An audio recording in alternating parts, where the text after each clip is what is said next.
Hi there, my name is Joanne Hasty. I'm a painter, and in one of my processes I use my hands and I paint abstract paintings alongside this robotic arm. And this series of videos I talk a little bit about my process. And one thing that's been the most interesting part for me is every week I post a video, my code keeps evolving. So the big change in this week's code, and I'll try to keep this quick because I want to shorten these intros. I tend to go too much into the weeds, and that's just the typical engineer over explaining things.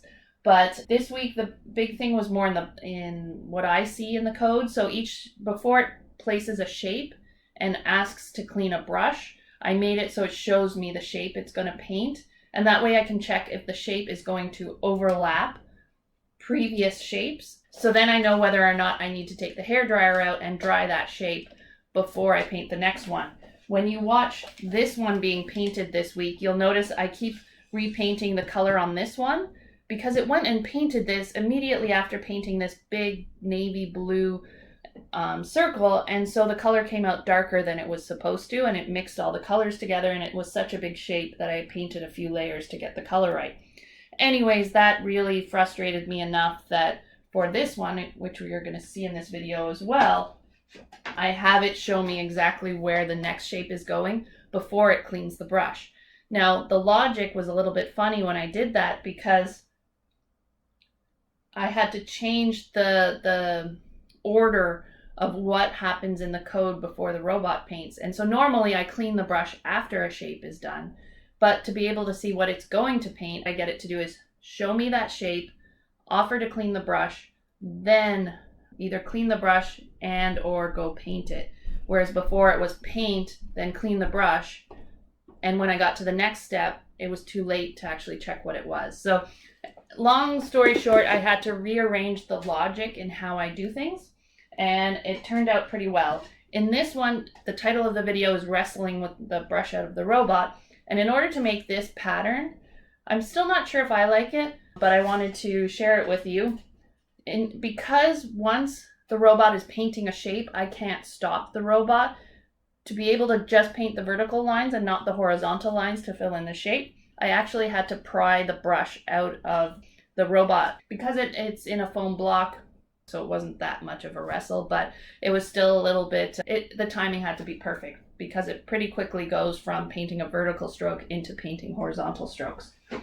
And that's pretty much it on these ones. The other thing to mention is I am donning my Pi Cascades 2020 t-shirt. It was the one event I did get to attend in 2020, and it was fantastic to meet people from the Python community and gave me the confidence to even post these videos. And the most exciting thing about these videos to me is it's keeping me on track. It's keeping me consistent at working on this project, and I've already seen this project get a lot farther than I thought it could.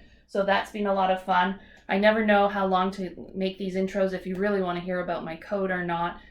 And so I'm just babbling about what I think might be interesting, and then I quickly cut into showing the process. So let's look at this week's process. One thing to note is I actually pressed record a little bit too late on this one, so you'll only see half of this one, and then you'll see all of this one.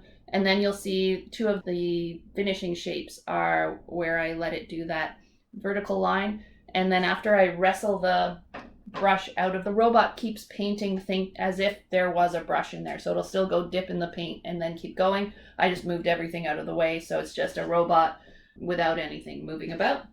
But let's go from here. So here I started recording a little bit late on this painting, and you will see me coat this blue shape a few times trying to just tweak the color to make it look right.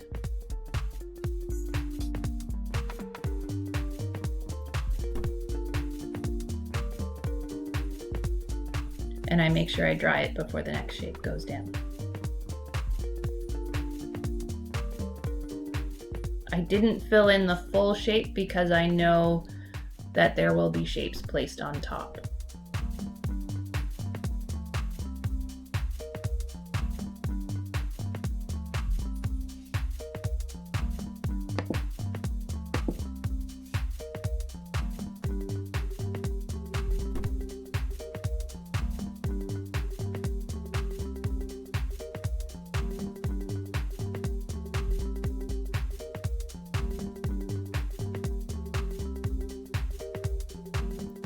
in hindsight, watching that rectangle being painted, it looks like the brush wasn't touching the panel or was close enough. That's why the lines were so skinny. That one looks a lot better. So it could also have been that I was running out of paint because I've painted a few shapes with that color.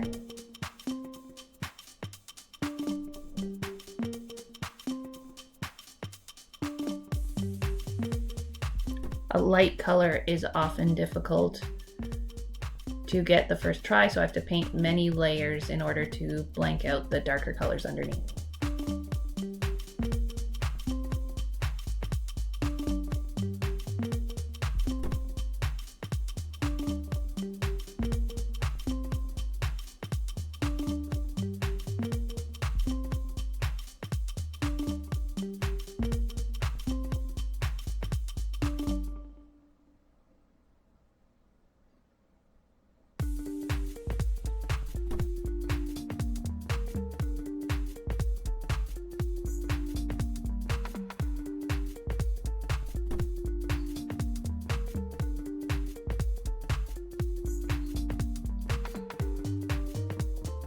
And that's the painting.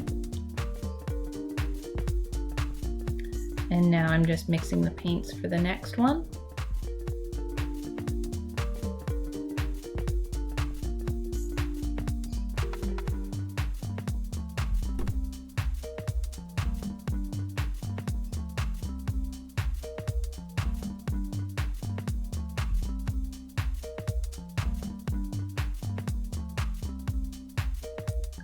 I know the panel is centered because I go to all four corners.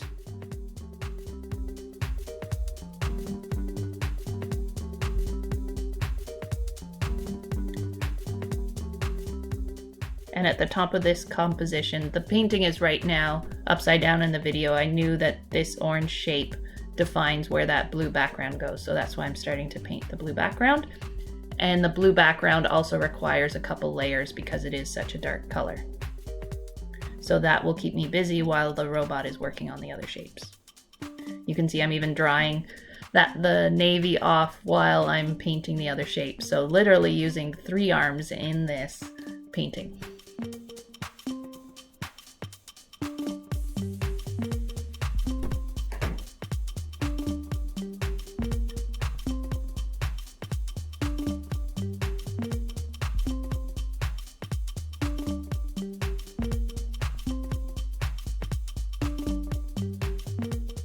So I could see ahead that the next shape was going to cover on top of the orange, and so that's why I spent so much time drawing before I hit go on the robot.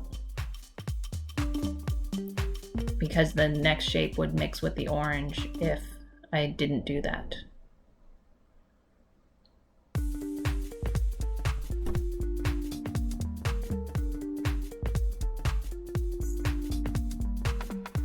Just like this one's now on top of the turquoise.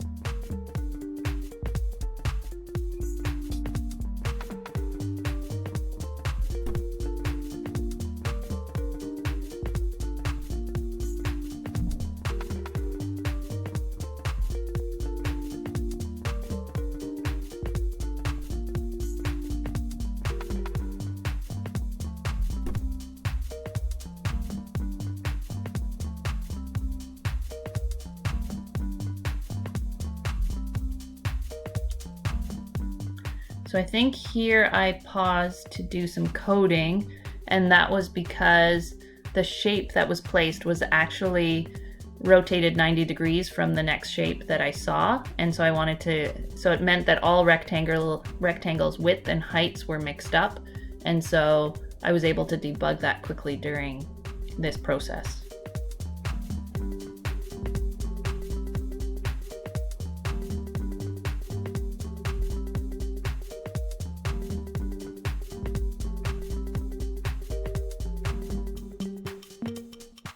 So I just use a piece of cardboard as my ruler to make sure my edges by hand are as straight as they can be.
One benefit of painting with a robot is I can step away for a second when I know all of the water and the paint are all aligned and where they need to be.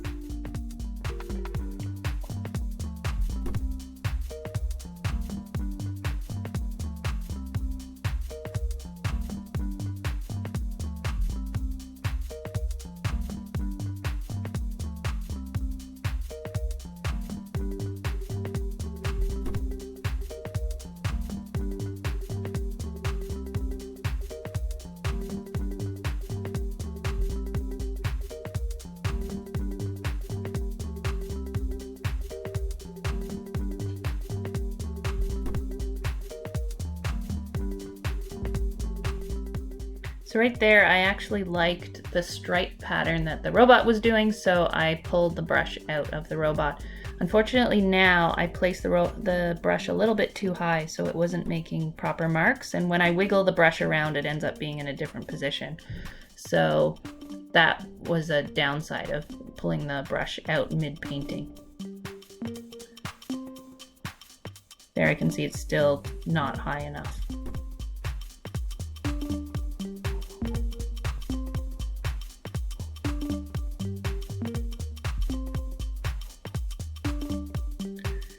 Here's another spot where the paint underneath wasn't dry before it went to the next shape. I don't even think it cleaned the brush, so I'll have some fixing here to do.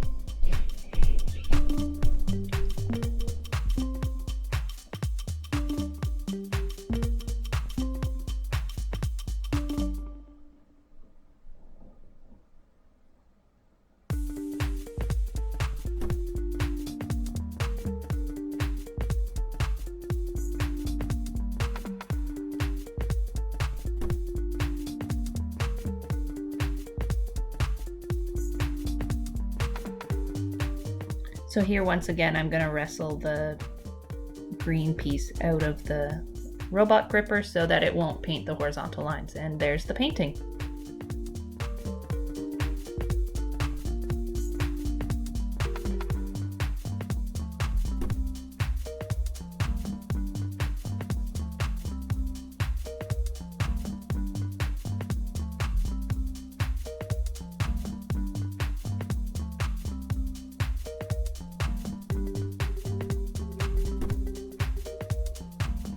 And because I'm painting around the edges, I mentioned that in my previous video, as soon as I turned around the painting, I noticed there was some holes in the navy paint on the edges.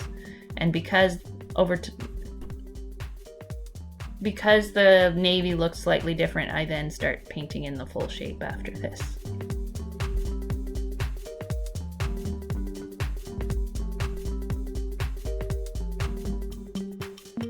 There you can see it's a little bit lighter, so I wanted to just make sure everything was perfect.